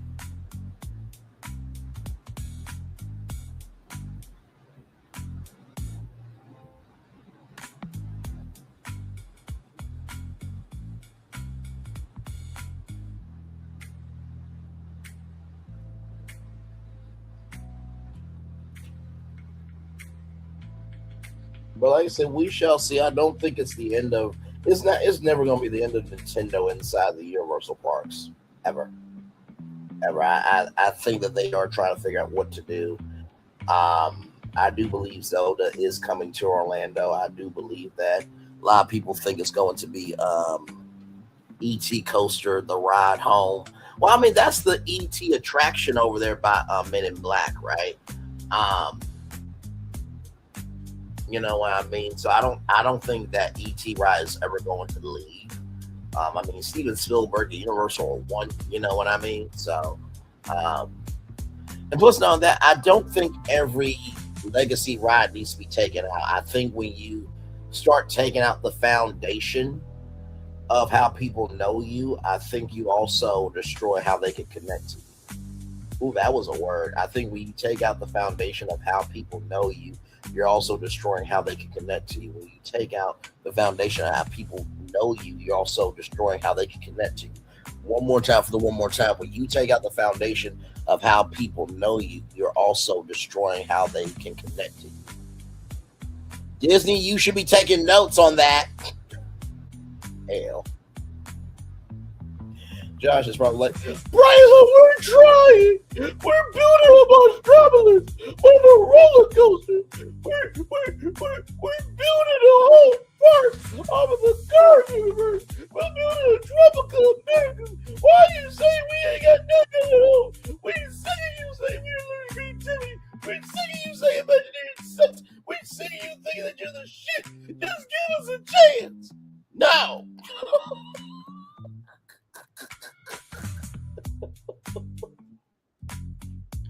Like, bruh, you guys are doing busy projects to look like y'all are busy so y'all can keep having a paycheck. Stop it.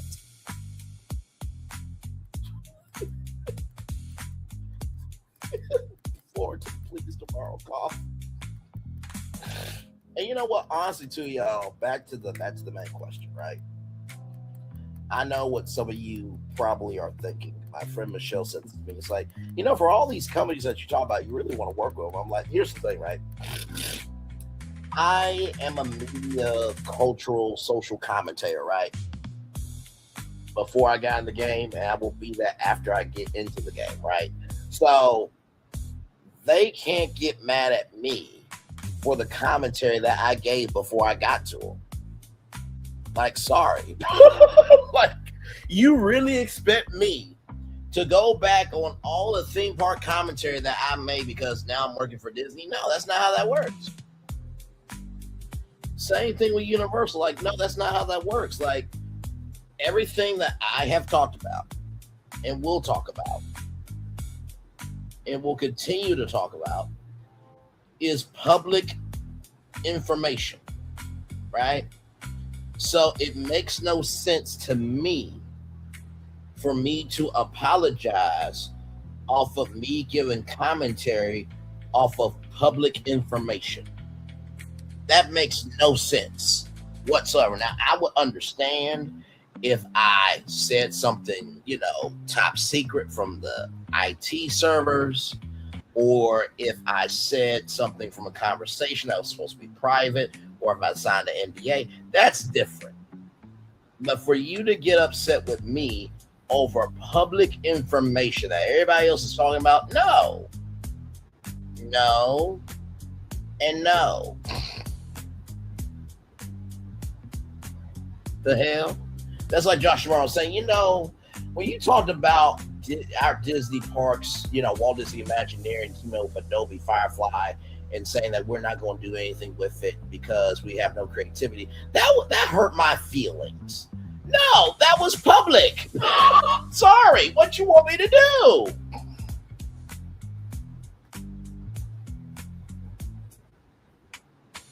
I mean, does that make sense, y'all? I mean, come on.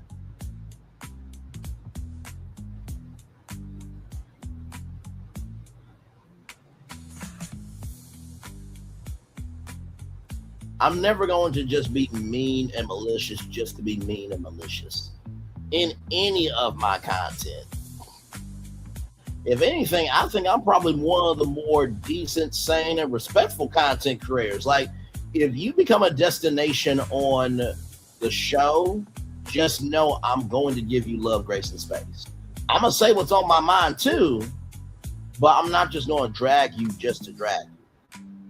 And I think everybody that knows me on YouTube knows that that's my character.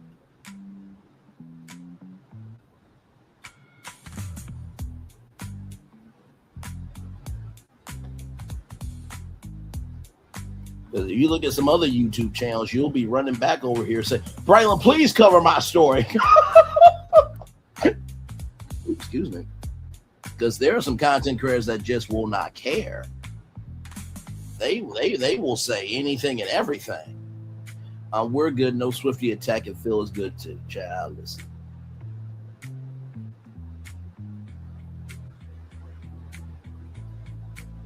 Here's the thing, right? I think that there is a difference of I don't like Taylor Swift versus just being hateful to hate her, right?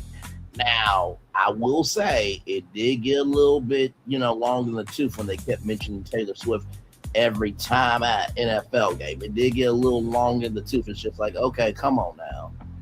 You know what I mean? Because when you think about sporting events like the NFL or the NBA, right? You think about some fans that they've waited a long time to get in, and all the attention is taken off the game because of you. That can be annoying, right?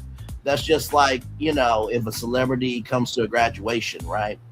Like Rakai wants, Carlson not to come to his graduation. Imagine you worked hard for 4 years, and then no one's paying attention to you because everybody's paying attention to a celebrity. That would suck, right? So I think when it comes to different things of that energy, right, you have to be able to recognize within yourself that just because you don't like somebody doesn't mean you have to be mean to them, right? And I do try to recognize that. There are some things that I may not care about, but you guys care about, and I talk about it because you guys want to talk about it. But I do find where I can relate in terms of giving my commentary. I never give commentary just to fill up airtime. Like that's just, no. That's disrespectful to y'all. That's disrespectful to me. That's disrespectful to the platform that we're building together. You know what I mean?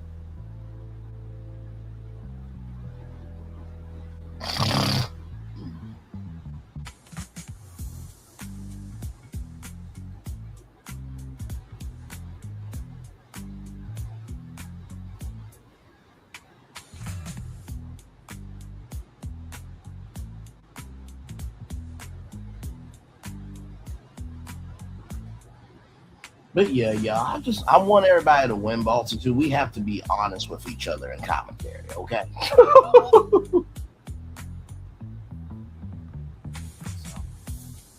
Well, y'all, let me give y'all the daily motivator, then we'll head on out of here. This one was a good show. I didn't know if I had enough destinations to talk about, but looks like we did, and I'm glad that pulled off as great as it did. Let me get the daily motivator up for you all. Here we go.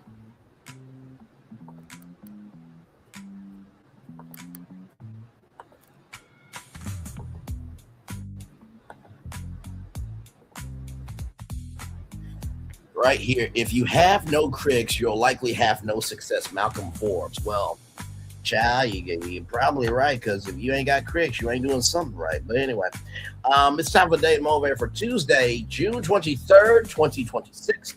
Keep it up. Falling behind interjects you into a downward spiral that can become increasingly difficult to recover from, preventing that by always being eager to keep up with what must be done.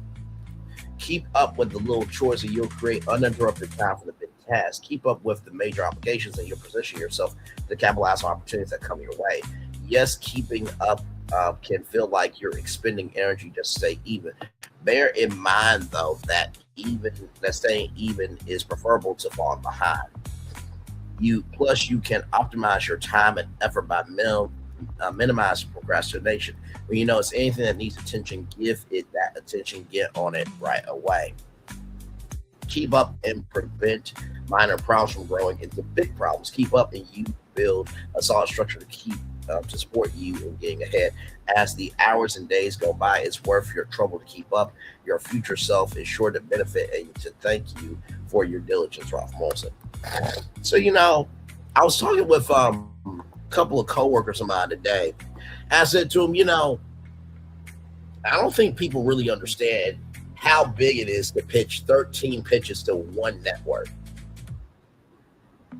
When I showed y'all the NBC Universal thing, right?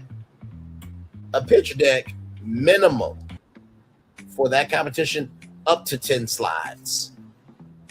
So if you think about over 10 pitches, that's over 100 slides that I've created to pitch shows to NBC Universal. So the first thing I would say about Keep Up is the fact that even though the work may seem long, take your time in the process. Even though the work seems long, take your time in the process. Even though the work seems long, take your time in the process. Because I look at it like this.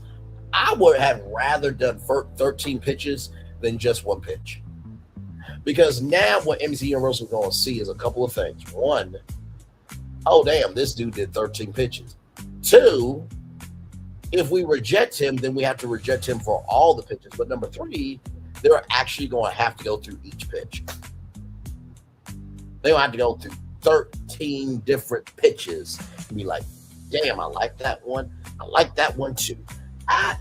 Maybe that could go for Peacock, but this could go for Bravo. They really ought to be like, how do we do this? Right? Because the system never expects for the system to screw up, right? So if you want to make change, be the screw up in the best way possible, right? That's the first thing I would say in terms of keep up, right? So that's the first thing. If you want to make change to the system, be the screw up in the system. Now do that in a positive way, okay? Like I said, 13 pitches, that's screwing up the system because there was no limit in terms of how many pitches I could do.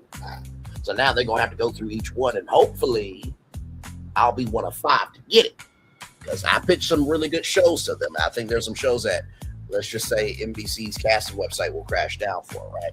Number 2, let's see here. When you notice anything that needs attention, give it that attention. Get on it right away. Sometimes you need to be able to figure out why it needs attention. Before you jump on anything, figure out the why. Before you jump on anything, figure out the why. Before you jump on anything, figure out the why. Before you jump on anything, figure out the why. If you don't know why it needs attention, then your energy is not going to go toward that direction.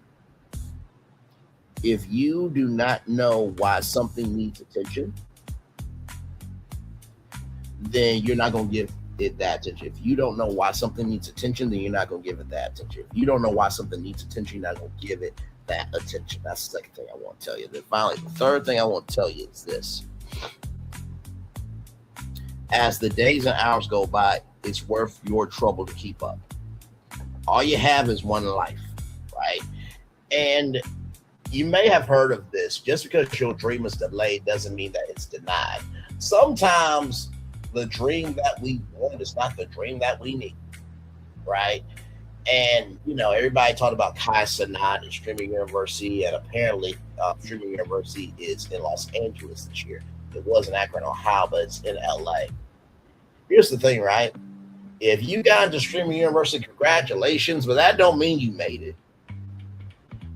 I've always had this philosophy of not if, but when I become a host of a reality competition, I will say to the contestants before the season gets started, congratulations on making it to the live shows. Congratulations on making it onto the show, but that doesn't mean that you've won anything. If you win at the end, it does not mean you've won a career. It means you've won the opportunity to pursue it. And I think that's so important for people to recognize that a stepping stone doesn't mean everything happens for you. And as I say that to y'all, I'm saying to myself, so if I get this NBC Universal thing, just because I get that doesn't mean I'm in Hollywood. Oh, no. Now, depending on the concept, depending on the energy of it, depending on if it's to, a possible green light for NBC and I make it work, okay, that can be some fuel, but I still have to, stomp the yard. I still have to, pound the pavement. I still have to, shoot my, what do they say? Sink my teeth into it, or you gotta earn your stripes, something like that, right? So just recognize that last thing that I said too is that at the beginning, middle of the day, it's worth your trouble to keep up. If it wasn't something that could impact you, you wouldn't care this much about it, right? So that being said, it's time for the best outro on YouTube. Know what you do and do what you know. Never say one point special, because you are always one of us. And trust, you may not be where you want to be, but by the end of it, you'll be where you need to be. Do what you've been chosen to do. Why is one thing to call yourself? It's another to be chosen. One love, much love, all love. I spend time with you. You spend time with me. Hopefully, if I spend time together, we'll have some great together. And always remember, you're doing radio, television, YouTube, living your best life, or you're just letting yourself know that, hey, listen, there's nothing wrong with being a big kid on Nintendo 64, but there's definitely something wrong if you're moving with a kid energy and how you treat people. Make sure the replay is not just right for you watching, not just right. Let's do it, but if you want to experience it again, I love you, I value you, I embrace you. I always remember, I see love you gotta give it, I see love you gotta give it, I see love you gotta give it. Wherever obstacles you've overcome, where successes you have achieved upon this particular day, I'm extremely proud of you. But no one else is proud of you, proud of your damn self. Finally, y'all, listen. Trouble doesn't last always, but how we think about trouble does. Trouble doesn't last always, but how we think about trouble does. Trouble doesn't last always, but how we think about it does. I know it's easier said than done to feel like life is lifing right now. There's nothing good happening for you. But let me tell you something. Think about where you could be right now. Would you rather be there? If you ever need just a mental note of how blessed you are, just take inventory every once in a while, all right? Commercial break and fireworks coming your way for the day that was, for the day that's come, for the blessings that are on the way for me always, as a society, as a people, as a culture. I feel love, and I send it right back to you. Good night, everybody. Love you all. Bye.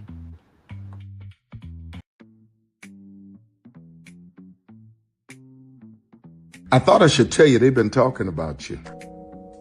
Yeah, they've been talking about you. They've been talking about the fact that they've done everything they could to stop you and everything they could to block you, but you still win.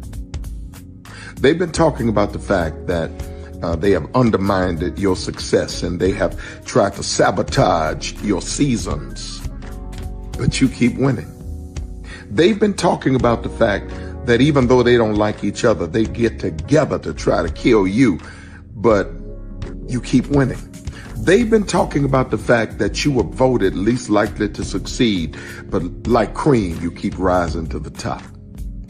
They've been talking about how they tried to burn your world down, but like the phoenix, you rose from the ashes. They've been talking about you. And you know what they say? Oh, she's just lucky. He's just lucky. But no, you ain't lucky. You're anointed.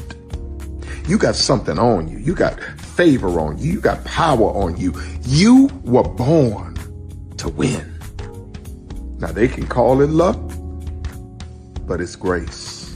They can call it luck, but it's favor. But whatever they call it, it doesn't matter, because you know what God calls you?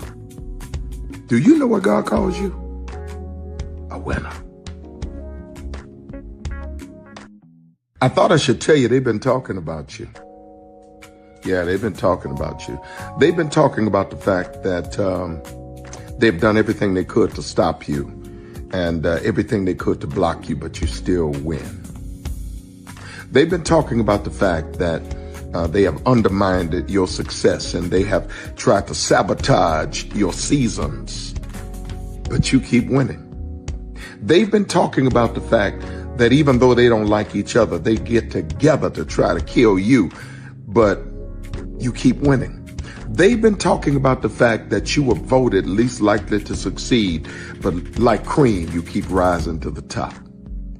They've been talking about how they tried to burn your world down, but like the phoenix, you rose from the ashes. They've been talking about you. And you know what they say?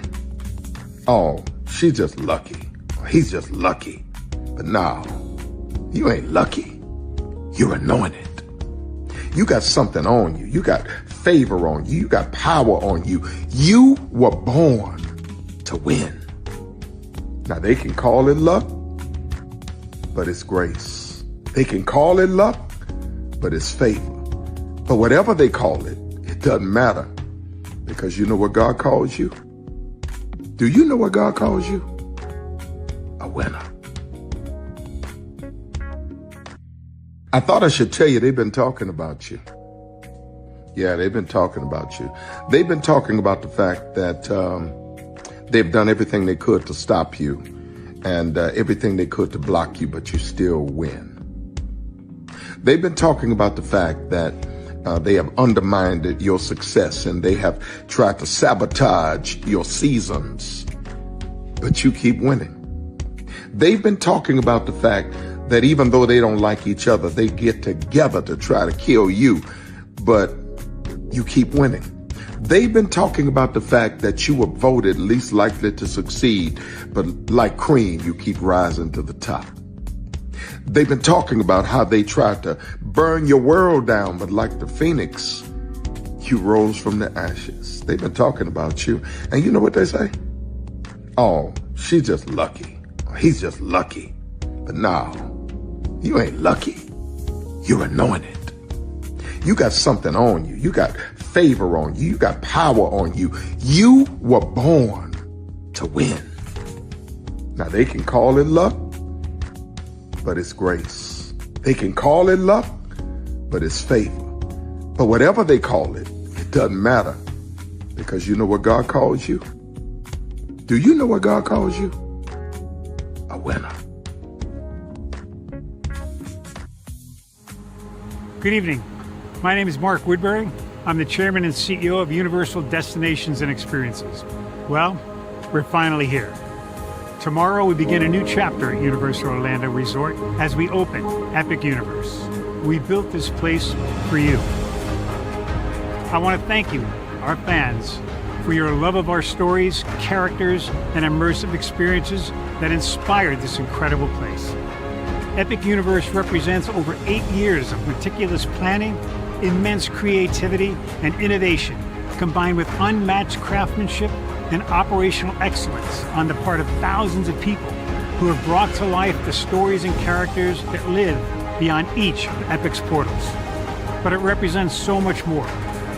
Your love of Universal and the deep connections we've shared together here in Orlando over the past 30 years inspired us to dream bigger and to push the boundaries to create something extraordinary for you and for generations of fans and families to come.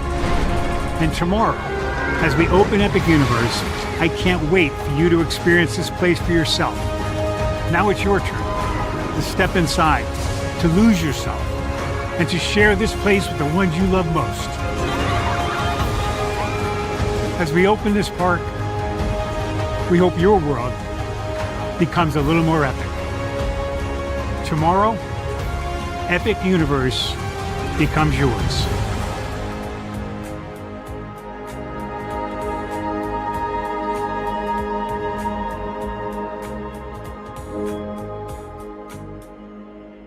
Are video games getting too expensive? This episode, we want to find some common ground because the CEOs want to raise the price even more. Not with these broken ass games. $5 million.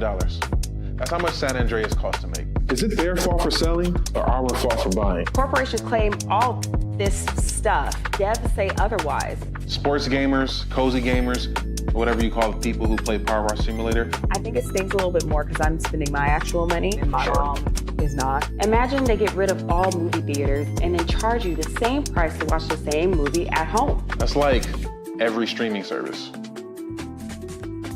It doesn't have to be the longest of games, but am I having fun with it? This is Lex. I'm Ronell. Let's get right into it.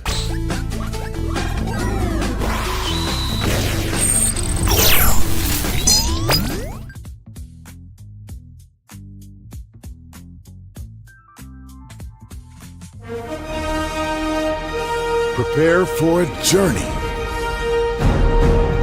beyond imagination,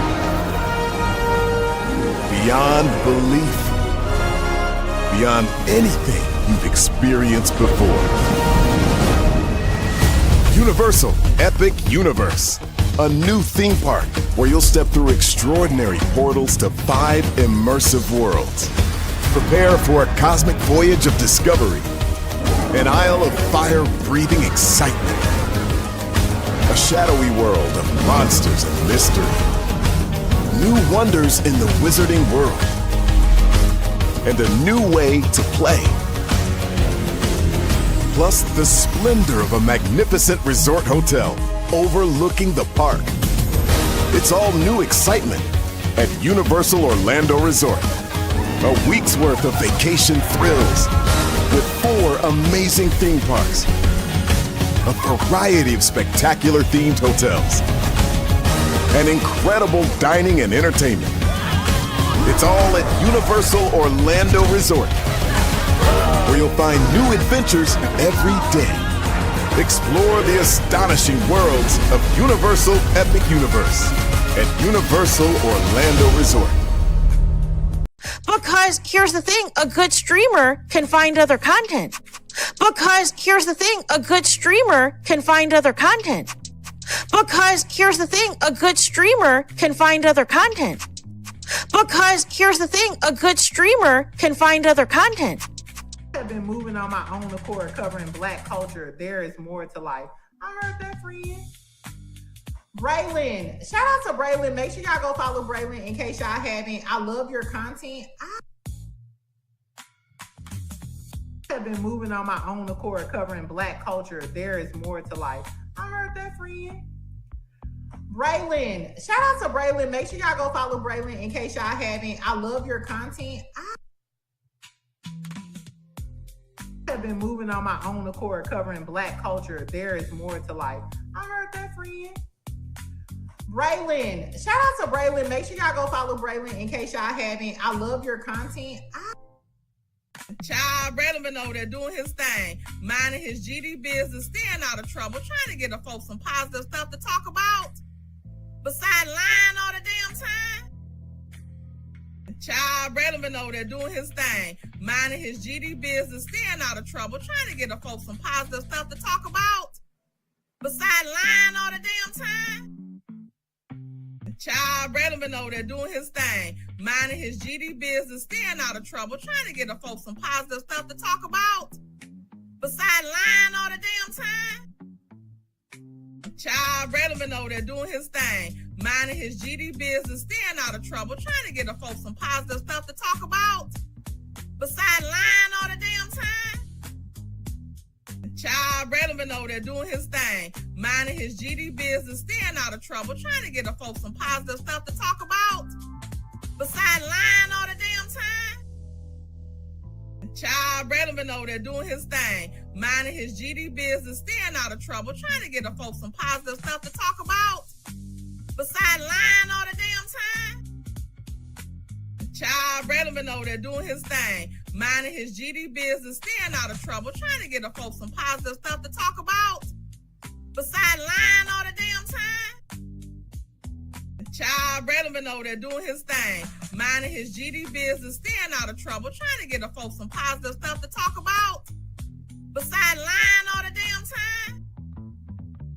Child, Braylon been over there doing his thing, minding his GD business, staying out of trouble, trying to get the folks some positive stuff to talk about. Besides lying all the damn time. Child, Braylon been over there doing his thing, minding his GD business, staying out of trouble, trying to get the folks some positive stuff to talk about. Besides lying all the damn time. Child, Braylon been over there doing his thing, minding his GD business, staying out of trouble, trying to get the folks some positive stuff to talk about. Besides lying all the damn time. Child, Braylon been over there doing his thing, minding his GD business, staying out of trouble, trying to get the folks some positive stuff to talk about. Besides lying all the damn time. Child, Braylon been over there doing his thing, minding his GD business, staying out of trouble, trying to get the folks some positive stuff to talk about. Besides lying all the damn time?